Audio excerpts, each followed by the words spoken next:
Before we get into these chapters, I just wanted to take a second and say thank you guys for being here. I know that this is a new podcast, and you can tell that it's a new podcast. I'm learning. So as the story goes along, gets better, I will go along, get better. I hope that you guys will stay through this journey with me. I have big plans for the podcast. Eventually, I would love to have guests on here doing the same, reading the books. I'll have a couple first-time readers, a couple of people that will just be completely out of context, but with backgrounds that I think could serve as a good, different perspective. Also, I want to start doing a little bit longer of episodes. My goal is to be around 30 minutes to 40 minutes. So I'm going to be extending the sections that I do. I started out with 4 chapters at a time, but I believe going to 6 chapters, and then once I start doing guests, we'll have a little bit more to talk about with an interview. Should be a little bit longer, so just so you guys know what I'm thinking and where we're heading, I appreciate it. Just stick in there, and eventually this will be a great podcast. You can be a part of it. So until then, please join me on the flight through Wayward Crescent and the journey of David Rain. Let's get into the podcast.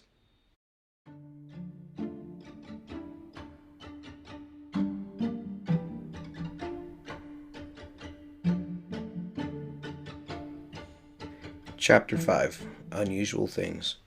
Last week when we had left off, Lucy and David were talking while David was unpacking, and the conversation had led itself to squirrels.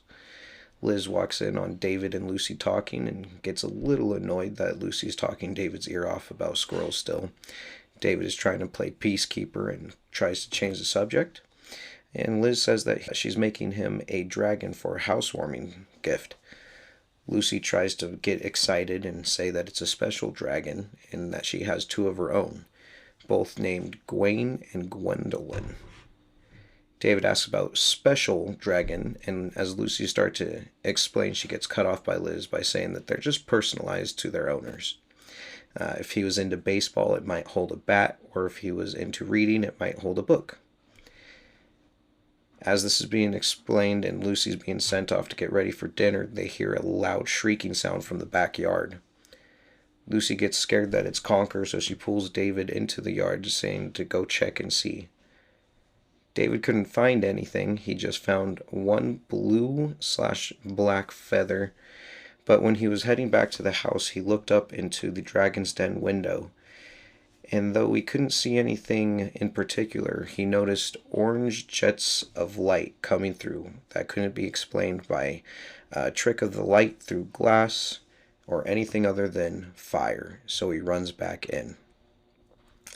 Couple of notes that I had is it seems to be a running theme that Liz just likes to cut off any explanation on what's going on with these dragons. In the Percy Jackson series, there's a character, Chiron, the centaur mentor, that's always cutting off the plot, never giving Percy the full story, only giving hints. It's given me a lot of the same vibes, so it's a little annoying. Hopefully the payoff is good and worth it. Chapter 6, A Very Special Dragon. This is a big chapter, and it's kind of cool knowing where this series goes, how early they start to sprinkle in little seeds that will pay some big dividends.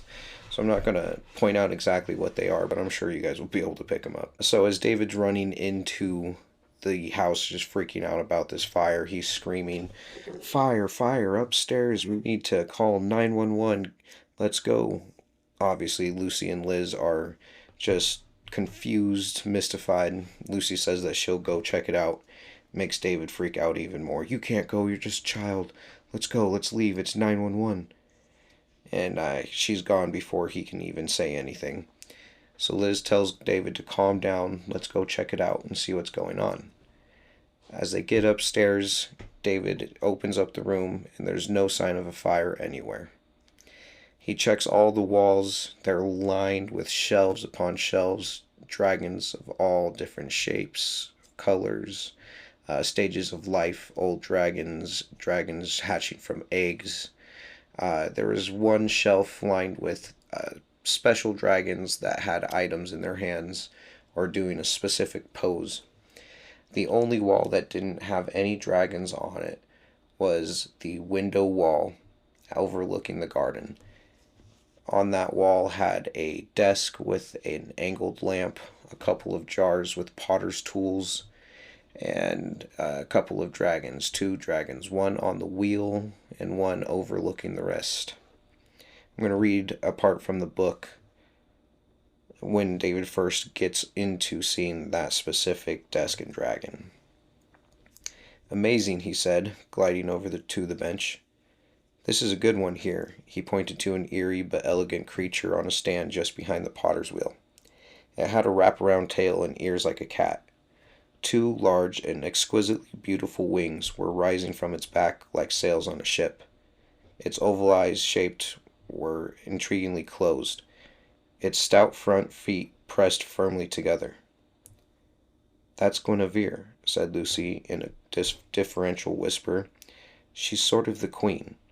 She's Mom's special dragon." David is trying to ask, what is she doing? Is she praying? Is she sleeping? Is she trying to shake her head? Before Lucy can explain, Liz coughs and says, "Lucy, why don't you show David his dragon?" Lucy picks up this dragon that's about 7 inches. It's green with its tail wrapping around its legs. In its hand, it has a pencil and pad. Liz goes on to explain that making a special dragon is much like writing a character. You have to let them go where they want to take you. She says she tried to give him a book, but he didn't like it too much. He needed something to chew on, so he gave him a pencil, and he liked it. Liz says, "If you accept this dragon, you must promise to care for him always. You must never make him cry," Lucy says. And David feels like that's a little silly, but he wants to ask just to make sure. "How do you make a dragon cry?" And Lucy says, as if it should have been obvious, just that to not love him. And David said, "Okay, I can do that." Liz explains that you need to light the spark. Imagine there's a spark inside him. If you love him, it'll always stay lit. And to light it, you must give him a name. Lucy gets excited and says, "It's got to be a magical name. You got to do it now." And on the spot, David can't really think. And he goes, "How about Gadzooks?" There's silence amongst the room for David, just seeing Lucy turn around on her heels, looking at all the other dragons, and turn back to him with a big grin on her face, saying they like it, they approve. David gets a funny feeling, looks at Liz, but Liz has no reaction whatsoever. David was wondering why it's still so hot in here, even though the oven's not on, and Liz doesn't answer him either. Lucy and David start talking about his dragon having a notepad and a pencil. At first they think maybe he's a good drawing dragon, but David said he's never been good with art. Then that leaves one option for Lucy, and she gets very excited, saying, "Is he a story dragon?" And starts asking David to make her a story. A story about Conquer, maybe. And David said he'll think about it, but not right now. But what he will do is on Friday when he goes into town, he's get a factual book on squirrels to see if he can help Conquer. Before getting called away by Liz, Lucy turns around to David and says, "Could you really not hear them hurrying?" David looked at the dragons all around him, and still silence, only oval-shaped eyes peering back at him. Lucy looks at him and says, "You have to hear it here before you hear it here," pointing at her heart first and then her ears. Don't know why, but that gets you a little bit emotional. She just got a big old smile and starts skipping away. David thinks it's a little funny, "Yeah, right," he mutters. Brings Gadzooks close up to his face and he's like having a conversation with him. He's telling him, "All right, there's no sneezing, no setting my stuff on fire. That's my computer, my books. You and my teddy bear have to get along. He goes, "Oh yeah, and no crying. And if there's any sign of trouble whatsoever, I'll turn you back into a shapeless lump." And Kadzooks just stares at him silently, chewing his pencil. So a lot of big things in that chapter happen. We're still getting Liz avoiding everything and anything that has to do with the dragons and what's special about them or what makes them special or how she gets to make them special with the items, how they come to her. It's all just a big mystery. We don't know what makes them so magical. It seems like there's something going on with Guinevere as well. So it's interesting to see. It's a little frustrating to have somebody blocking your way, but I guess we're only a couple chapters in. Chapter 7, A Visit to the Library. It's finally Friday, and David is holding up his promise to Lucy by going and grabbing a book on squirrels. Once he arrives, he walks up to the front desk to find none only than the lovely neighbor, Mr. Henry Bacon, working there. He kind of gets surprised and starts stuttering. He's like, "Can I find a book on squid?" Is all he could get out. Mr. Bacon notices him and just is extremely rude right off the bat. The book comes off very funny, but if I was being honest, if I was to run into this guy, we'd have some issues. I don't know what I could do at a library, but I'd do the worst that I could. I'd talk at the top of my lungs without yelling. But you know what? Mm. Henry Bacon is trying to figure out what David was saying. Were you saying squash, squid, squints, squatters, squawks, squeegees? David couldn't even get a word in, so he finally just yells out, "Squirrels!" Squirrels. Mr. Bacon gets even more curious about why David wants to know. He needs to know if David has seen that rat in his garden again, kind of putting two and two together that David might have been lying. He says something that's a little off putting to David, something about how he's got plans for the pests, and doesn't tell David the full plan or any of it, but that makes David wonder and worry about what's going to happen to the squirrels left in the garden. So as he's sitting there talking to Mr. Bacon is starting to pull up books on squirrels, pulls up a couple of books, but he says that they're out. This one's damaged. This one's no longer here. Every book that he's bringing up just is not going to work for David. So finally, after a long time, David gets tapped on the shoulder by the lady behind him saying, "Have you not been to the gardens?"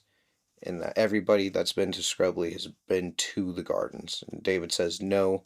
She points out to the window, and there's a huge oak tree, and I just at least a mile long of a garden that you can walk through, part of the community. So Bacon just points him in the direction of the door, and there's no real nice way of them leaving. But as he's leaving the library and walking into the gate of this garden, the first time he sees a squirrel running through the gate, he gets a flash of his dragon Gadzooks just sitting on the windowsill, spiky silhouette just on the rain spattered glass. And he couldn't really make out what was going on, but Gadzooks looked like he was writing something. Then, as fast as that vision appeared, it just disappeared right out of the way. David said that he couldn't shake the feeling that Gadzooks had been trying to tell him something. So that's pretty early. It's the very next chapter once we start getting, once we got the first special dragon. Now it's already trying to communicate with him. We don't know what the communication is going to be or what it's going to lead to or how that's even going to work. It's going to be mostly interpretation if he's just writing it down in his imagination. So we'll see. Chapter 8, Green Fingers George. David walks into the garden, not knowing which way he's going, and he finds a man that looks as if he works there, digging in the dirt. He's described as a very gnomish man, short, wearing earthly colors, with a mossy green shirt and some brown pants that were even more earth stained from the dirt that he was digging in. David made a really rocky first impression, so he tried to make a stab at a second proper conversation. And he says, "You're not the library gardener by chance, are you? And what if I was? You might be able to help me in doing some sort of nature study," he says, just looking for squirrels. They kind of go back and forth, and Greenfingers George introduces himself, but he says it's Mr. Digwell to you. Once hears about David trying to do a study on squirrels, he gets a little frustrated and says that they're just pests, nothing better than rodents.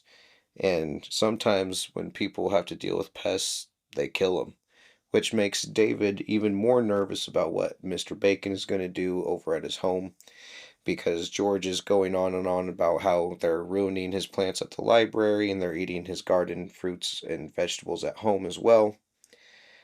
So this is putting David on edge, and he asks where he can find squirrels.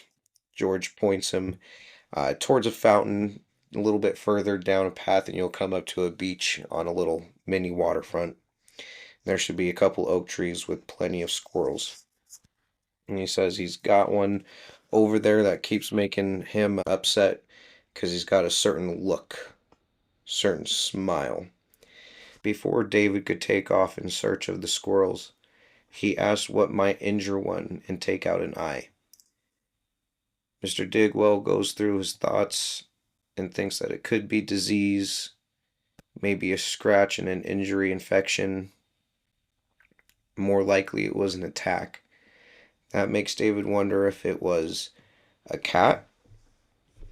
Mr. Digwell says it couldn't be a cat because cats don't take prisoners, they just kill. David then wonders maybe it could be a bird from the feather that he found in the backyard. George says that it is possible, but he can't be certain. David then thanks George, and George says if he's got nothing else to do, he needs to get back to planning, and takes his two-wheeled cart ahead of him and strode off until he was no bigger than a leaf. All right, that brings us to the end of this section as well. I think out of the first two, this sets up a little bit more. It's just the first introductory chapters before the main adventure kicks off. We can feel the excitement building. Maybe that's just me, but you can feel that something is happening. There's something special about these dragons, particularly Gadzooks, David's. I can't wait to see his abilities put onto the main focus and where that might lead David to go in his schooling and career-based goals. It'd be awesome for you guys to experience that too, which might not come for several books and several years in this podcast, but hopefully you'll be there with me. I appreciate it, you guys. Thanks for coming on this journey. I wish you a safe travel back and no turbulence. Fly safe. Also, before I forget, send me in at gadzooksTheLastDM@gmail.com what your favorite series was or what got you into reading when you were younger. The reason I'm doing this is because I couldn't find any audiobooks or podcasts on this specific series and thought that this story should be shared with others. So if they're in a similar circumstance with that, shoot me an idea. We do have, at least a couple years of content through this series, but I will be looking for one afterwards. So if you have suggestions or you just want to share out the series, I'll throw out some shout outs that if I get any good ones. So thank you.